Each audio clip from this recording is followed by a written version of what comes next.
are 2 weeks away and counting until the 2019 NFL Draft gets underway, as we are on episode number 4 of the 20 Prospects in 20 Days series here on Fantasy Focused, as we break down a high-profile rookie prospect entering the fantasy football landscape in 2019. On this episode, we discuss the Iowa State wide receiver, Hakeem Butler. If this is your first time visiting our channel, feel free to hit that subscribe button. I've gotten a ton of love from you guys on this series, which has me like... Don't cry, don't cry, don't cry, don't cry, don't cry. Thank you for all of the support. Without another moment to lose, let's hop into this draft player profile brought to you by the Original Hooters. You gotta love draft classes that don't have a definitive and consensus #1 player. It can spark heated debate to where I'll wake up to converse with the fantasy community in the morning, and sometimes my interaction will go something like this when discussing this draft class. Good morning, my neighbors! Hey, you! Yes! You too! Looking at this poll on Twitter, which I know I need more than 72 votes, go ahead and help a guy out. Follow me at dtater4 on Twitter. But I did find it very interesting that Hakeem Butler finished with the second most votes as the #1 wide receiver prospect in this year's draft class. When comparing the measurables among his draft class contemporaries, you can definitely understand why people are so high on Hakeem Butler, because he is absolutely massive. He's the tallest receiver in this draft at 6'5", has the longest arms at over 35 inches, and has massive hands that measure out at 10 3/4 inches. It explains why Butler was able to make some of the ridiculous catches he made in college. Despite a thinner waist, he has 227 pounds of muscle on that 6'5" frame, and he tested very well at the combine, posting a 4.48 in the 40-yard dash, 36-inch vertical, and 18 bench press reps, which is pretty damn impressive considering the length of his arms. But what does the tape say? First things first, Hakeem Butler plays like a grown man. Just ask any defensive back from Oklahoma last year, because damn near every member of this secondary got a front row seat to the Hakeem Butler experience. In particular, there is so much to love about this play in the second quarter. The Oklahoma defense is in cover 3, where Butler is working out of the slot and gets a clean release on the seam route.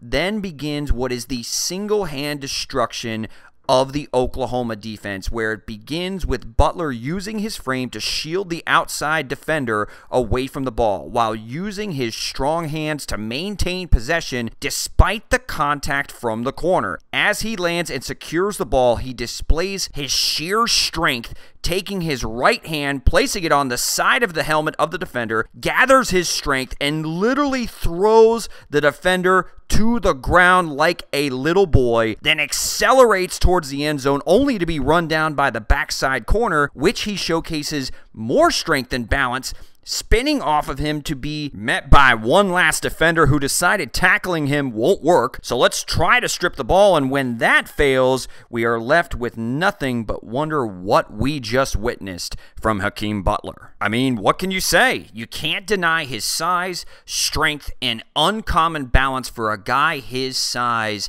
This first play we just took a look at. Now, another example of his uncommon skill set, given his frame, is versus Kansas. The defense is in a 2-deep zone look with Butler working out of the slot. When he gets to the second level, he uses a quick stem inside with a subtle head fake to get the safety to bite on a deep over route, only to be blown by as Butler is in store for an easy touchdown, if not for a tragically underthrown ball that Butler has to wait on. He then elevates over the trailing defender to catch the ball while essentially teabagging this DB, then to further humiliate this defender, who tries to then grab his hand and hold on for dear life. Butler essentially throws away the trash, disposing of the defender with one swift 4-yard throw of a Division I athlete before scoring the touchdown. Hakeem may very well have a side hustle as a bouncer, throwing out human garbage out of nightclubs while he's tossing around people like that. When you think of garbage, think of Hakeem. We see with these two plays the unique skill set Butler possesses. He simply has freakish physical traits that you don't see at the wide receiver position, even in the NFL. However, he is going to be going against some of the best athletes in the world. So what else does he do as a wide receiver that will translate well to the next level? Well, a couple of things. He has an elite catch radius with height, long arms, huge hands, and hops. He has the tape to back this up with rangy receptions through contact. Second, he's very good at selling deeper routes and building leverage, whether he's working on the outside or in the slot. Here against Kansas State, he does a great job eating up the cushion from the safety. Then, as he climbs into the defender, he jabs inside, only to immediately go vertical off of that inside foot and blow by the safety. We already saw some of his yards after the catch capabilities, but his route running on in-breaking routes is surprisingly good for a 6'5" wide receiver. One last positive. I absolutely love his effort on run blocking. So now it's time to turn the page. What are some of the concerns with Butler heading into the NFL? First off, he did have some drops, but I'm going to go ahead and give him a bit of a pass here, given that they are more concentration-based drops than someone who consistently has issues tracking the football. I have two big concerns. First is his release off of press coverage. Yes, there are a couple of times where we saw him absolutely manhandle corners that tried to jam him, but far too often against press coverage, cornerbacks get into his body, completely negating his length advantage. Combo that with the other major concern of mine, that I don't see a ton of suddenness or quick twitch change of direction, is what worries me the most about his release abilities at the next level. Now take a look at this release against Baylor on 3rd and 8. The corner immediately jumps inside position at the snap and jams him with his inside right arm, and Butler fails to separate. Look, he's jockeying with the defender so long that his teammate in the slot is already past the sticks 8 yards off the line of scrimmage by the time Butler finally gets off the jam. Then we take another look in the same game where he has jammed the entire route until the very end, where he separates on the slant by shoving the defender off him, which does bring me to another concern for Butler, is far too often he will just straight up run into the defender and then try to separate by extending his arms or shoving off of the defender. Now, granted, you can get away with that sometimes. I mean, hell, Michael Irvin made a living off it in the NFL, but I feel as if Butler did it far too often on the tape that I watched. I want to see him not have to rely on shoving people off of him to be able to create separation. Speaking of separating, I did notice on multiple routes, he tends to go straight up before going into a cut or a break, essentially saying, hey, I'm Hakeem Butler. I'm the tallest guy on the field. I'm standing straight up because I'm about to make a cut. This is something that I definitely believe that he needs to clean up heading up to the next level. One last gripe, there are times that Butler will forget that he's 6'5" with long arms and let the ball get into his body, which completely negates his biggest advantage. He definitely doesn't do this all the time, but I want to see him consistently use the greatest weapon in his arsenal,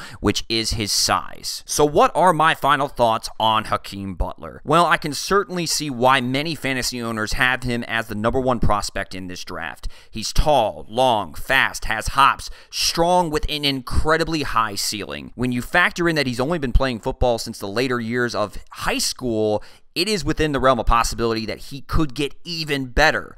But there lies the problem. The NFL is not a developmental league. There is no G League or minor league system to hone your skills. From what I saw, he's going to have issues getting off the line of scrimmage and getting separation consistently at the next level. I also don't think he is going to be able to bully players after the catch like he did in college at the pro level. On the positive side, there is plenty to work with for an offensive coordinator, as he is going to be a matchup nightmares for DBs, particularly in the red zone. He will also be able to stretch the field vertically and come in handy on seam routes from the slot or deep crossing routes. Not to mention his ability to win 50-50 balls, and he'll do plenty of damage on back shoulder throws in the NFL. But his struggles against press coverage and lack of overall quickness in his routes and after the catch limit his ceiling for me. And that'll do it for this episode of the 20 for 20 series here on Fantasy Focused. Again, if this is your first time on our channel, feel free to subscribe and smash that like button if you like this content. Also, feel free to sound off in the comments on your thoughts